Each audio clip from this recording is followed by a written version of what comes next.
Depois do jogo do Sporting ontem, sexta-feira, sábado, é a vez do Benfica. Benfica que foi a Vila do Conde defrontar a equipa do Rio Ave. A equipa de José Mourinho venceu por 2-0. Quem marcou? Marcou Leandro Barreiro, minuto 16, e também Netói na própria baliza.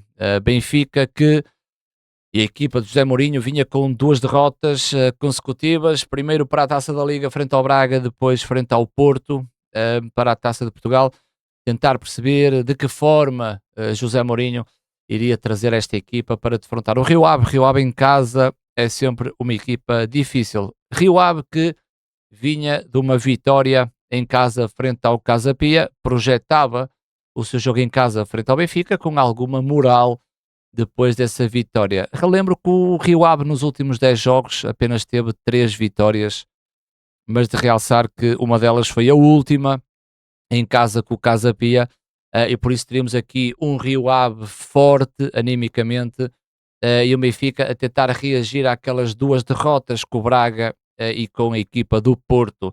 Temos aqui algumas novidades por parte da equipa do Benfica, que é a titularidade de Sheldrup com Sudakov para o meio, bastante importante, numa equipa que António Silva sai, e também o regresso de Bruma aos convocados, estava no banco de suplentes. 4-2-3-1, 4-3-3, depende sempre da dinâmica que o Benfica tem, principalmente no corredor central, e por outro lado o Rio Ave, o seu 3-4-3, com ali um déficit no meio campo, a jogar com o Netói e a Aguilera, sabendo que o Benfica a 3 iria ter ali a tal superioridade numérica com Spikic e André Luiz. André Luiz, muito falado neste mercado de inverno para a equipa do Benfica, uns furos abaixo daquilo que ele promete. E lá está, Spikic e André Luiz, ao baixar, ajudavam a linha intermédia, um 5-4-1, mas era raríssimo Spikic e André Luiz fecharem dentro para ter a igualdade numérica no corredor central, e foi um Benfica fortíssimo. Eu sou uma pessoa que critico quando tenho que criticar, quando eu acho que as equipas jogam mal para aquilo a que se propõe, eu sou bastante crítico, mas também sou a pessoa que, quando a equipa dá aquilo que eu estou à espera, sou uma pessoa de elogiar as equipas de futebol, seja Porto, Benfica e Sporting, e por muito que a vossa ideia seja que eu tenho o meu clube, eu tento ser ao máximo imparcial e também elogiar quando tenho que elogiar, criticar quando tenho que criticar. E meus amigos, hoje eu tiro o chapéu. Tiro o chapéu porque a expectativa não era assim tão alta em relação ao Benfica, e hoje tiro o chapéu porque a equipa do Benfica fez uma primeira parte absolutamente memorável, tendo em vista que está a jogar contra o Rio Ave, uma equipa teoricamente mais fraca, num estádio com pouquíssima pressão, é um estádio que leva pouquíssima gente, e o Benfica jogou de uma forma, não digo descontraída, nem sem a pressão, mas foi um Benfica que entregou esse jogo. Sabendo que o Sporting tinha jogado no dia anterior e que venceu, este Benfica não interessava a forma de como ia jogar. Interessava era ganhar. Podia jogar mal, mas tinha que ganhar. Ia jogar bem, tem que ganhar, inevitavelmente. O Benfica entra muito forte na partida. Minutos iniciais tem lá uma sequência de 2, 3 remates à baliza que se previa que o Benfica poderia marcar cedo. Vou falar também da importância de Sudakov no corredor central. É claro que é contra o Rio Ave, mas teria sempre que jogar contra o Rio Ave, porque faz parte do calendário. Estou aqui para falar do jogo de hoje e não projetar jogos para a frente, mas é o Benfica que muito cedo conseguiu dar uma dinâmica dentro do meio campo do Rio Ave bastante interessante, tendo em vista as características técnicas de cada jogador. Por isso, marca o primeiro golo cedo, marca o segundo golo ao minuto 25, e a partir daí o domínio, que há uma diferença entre domínio, para mim, domínio e controle de jogo, o Benfica foi dominando claramente a primeira parte, de realçar que a pressão alta do Benfica, muito bem identificada, e a reação à perda, a injetar muita intensidade e agressividade, que tem-se visto pouco nesta equipa do Benfica. Parece que José Mourinho meteu os dedos todos neste jogo, e o resultado foi um Benfica a sair vencedor ao intervalo. Antes de falar então da segunda parte, eu vou-vos tentar explicar. Eu tenho explicado nas minhas streams em live, tenho explicado que um jogador como o Sudakov tem que jogar no meio, certo? Portanto, vamos colocar aqui Sudakov. Um jogador como o Sudakov tem que jogar no meio, mas a importância não parte só por Sudakov. Não é tu pegares no Sudakov, meteres no meio e tudo vai funcionar. A questão não é só Sudakov. A questão é Sudakov e tudo aquilo que José Mourinho fizer à volta da equipa. Isto porque o Benfica tem um lateral que é o Dal, certo? Vamos por aqui, o Dal.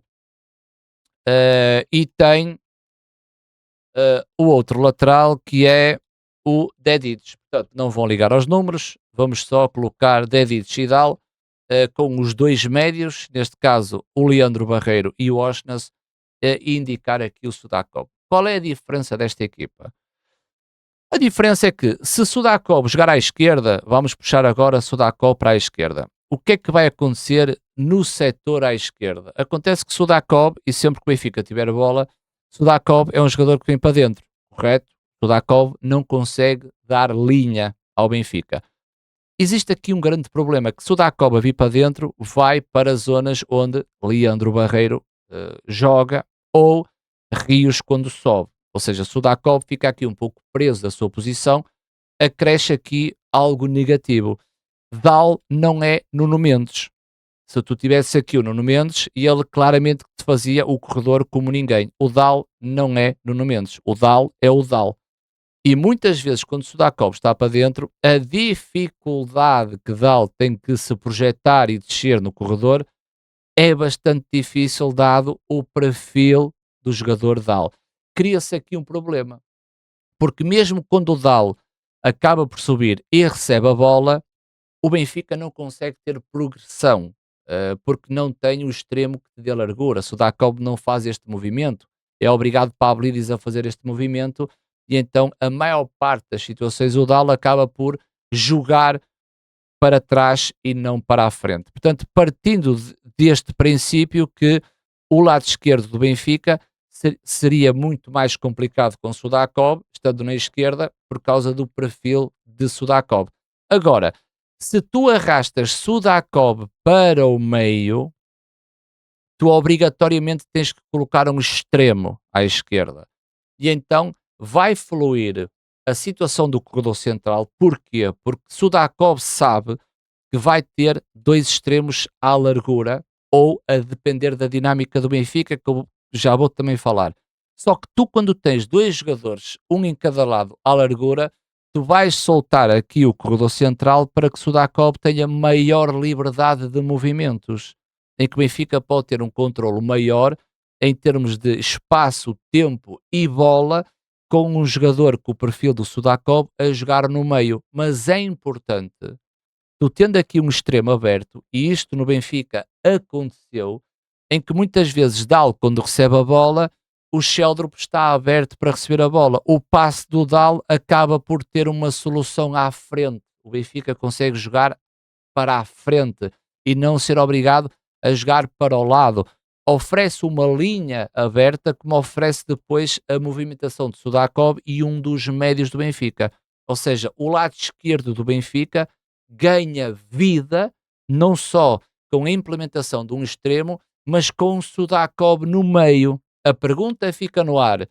Então, se esta é a forma de José Mourinho jogar na equipa do Benfica, a pergunta é: teria o Benfica condições de ter um jogador na esquerda bastante superior a Sheldrop? É porque aí começa-se a montar as peças do puzzle.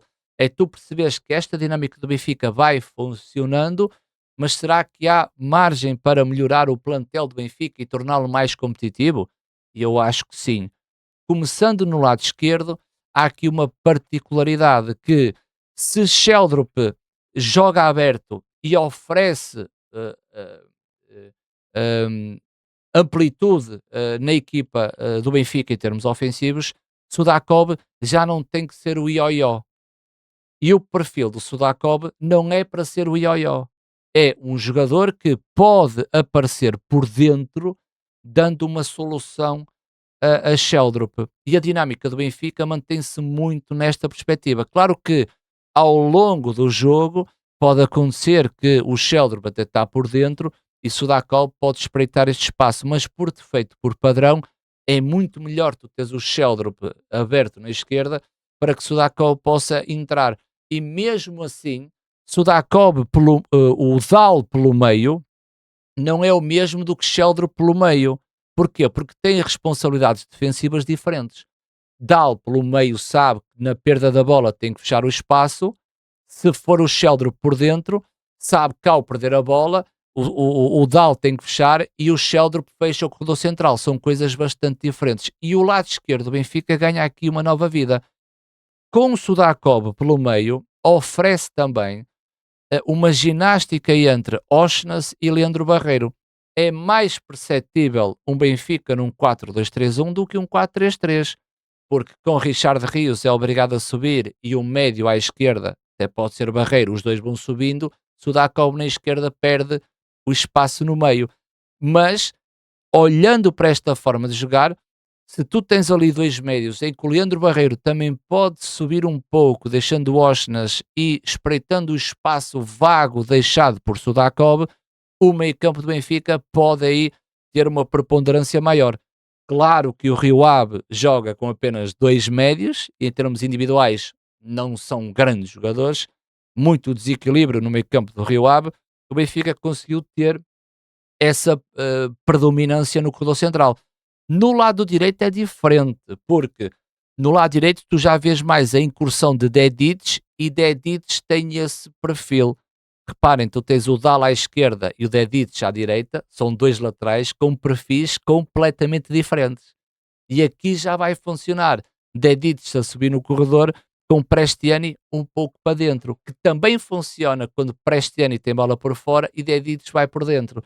No lado direito existe uma compreensão melhor entre estes dois jogadores. E a pergunta vai se manter.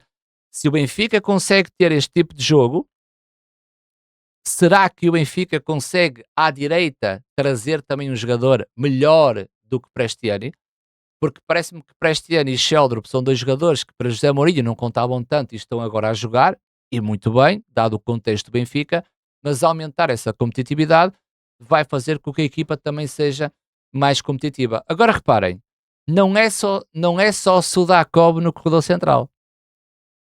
Porque se vocês olharem para Pavlidis, a forma como o Pavlidis é servido nos três corredores acaba também por ser um Benfica diferente. Se no lado esquerdo existe essa tal combinação que ter um extremo que vai ajudar o Dal e o Dal vai ajudar o extremo, diferente com o Sudakov, tu tens do corredor central um Sudakov que vai ajudar o Leandro e o Osnas, e os dois ajudam o Sudakov. Se na direita mantens o mesmo comportamento que parecia a asa do Benfica à direita, que era a melhor, tudo isto somado vai trazer algo melhor, confortável, para Pavlidis poder fazer o golo e estar muito ativo na partida. Estas são as diferenças em tu teres um Sudakov centralizado, que não é só o facto de ele estar centralizado, mas é o facto de mexer em vários setores que vai aumentar as ações grupais e coletivas da própria equipa. É lógico que, tirando esta análise, o adepto mais normal, né, o adepto normal, vai olhar para isto, mas o Rio Ave jogou mal, o Rio Ave é fraquinho, e o Benfica acabou por ter sorte. Isso é uma narrativa para o dia de hoje, que eu não aceito, mas é sempre a vossa opinião. Mas resta perceber se o Benfica de hoje vai ter alguma sustentabilidade para o Benfica da amanhã. Porque se hoje o Benfica trouxe coisas muito positivas após duas derrotas, uma para a Taça da Liga e uma para a Taça de Portugal, a forma de como o Benfica está a jogar vai trazer alguma sustentabilidade para o dia de amanhã. Benfica que tem a deslocação à Juventus, a Turim, já na próxima quarta-feira, e tentar perceber se, ok, é isto que o Benfica precisa para que o Benfica se torne mais competitivo nesta segunda metade da temporada. E graças a Deus que José Mourinho anda a ouvir alguns especialistas em termos de narrativas de análise ao jogo, e talvez esteja a perceber, apesar de estar um pouco irritado porque vai contra a sua razão, talvez esteja a perceber que, ok, Sudakov é importante no meio, mas mais importante é encontrar jogadores com perfis indicados para haver a relação intersetorial nos corredores laterais. A segunda parte eu esperava mais um gol do Benfica, mas estava um pouco eh, eh, a pensar que antes de um jogo da Liga dos Campeões, o Benfica poderia gerir a partida. O Benfica passou do domínio da primeira parte para uma tentativa de controle de jogo da segunda parte. Lances partidos, em alguns sentidos. O Rio Ave acabou por marcar um golo que estaria em fora de jogo, o Clayton. Mais oportunidades para o Rio Ave com maior tempo de bola na segunda parte, mas creio que o Benfica foi gerindo o resultado e o próprio jogo. Achei estranho um jogador como Pavlidis ficar o jogo todo, tendo Ivanovic para entrar, face àquilo que o Benfica vai ter na próxima quarta-feira, e poderia, num jogo, numa segunda parte, teoricamente mais fácil de gestão, o José Mourinho poderia dar aqui minutos a Ivanovic, por exemplo. O regresso de Bruma achei complicado porque ele meteu o Rego e o Sidney Cabral, mas mais Ivanovic, meteu Manu em vez do Enzo, mas talvez José Neto, grande jogador que dizem que é, poderia ter entrado também no lugar do Dal, mas foi um Benfica que acabou por vencer a partida numa primeira parte, na minha ótica, muito boa. Pá, parabéns à equipa do Benfica, fez realmente um jogaço na primeira parte, e na segunda já sabemos, é impossível uma equipa pressionar 90 minutos, e uma equipa que sabe que desgaste físico, pequenas lesões poderiam interferir para o jogo de Turim, que é importante para a equipa do Benfica, e fica 3 pontos. Benfica ganha, mantém a distância sobre a equipa do Sporting. Amanhã temos o Vitória Futebol Clube do Porto. No dia a seguir, às 11 da manhã, aqui no canal, podem assistir à minha opinião sobre o Vitória e o Porto. Não se esqueçam de subscrever o canal, dar aquele likezinho, e as redes sociais do canal estão aí na descrição, principalmente o meu Instagram. Sigam-me no Instagram e estão-me a ajudar. Estamos aí no próximo vídeo, que será Vitória Porto. O vídeo irá sair segunda-feira, às 11.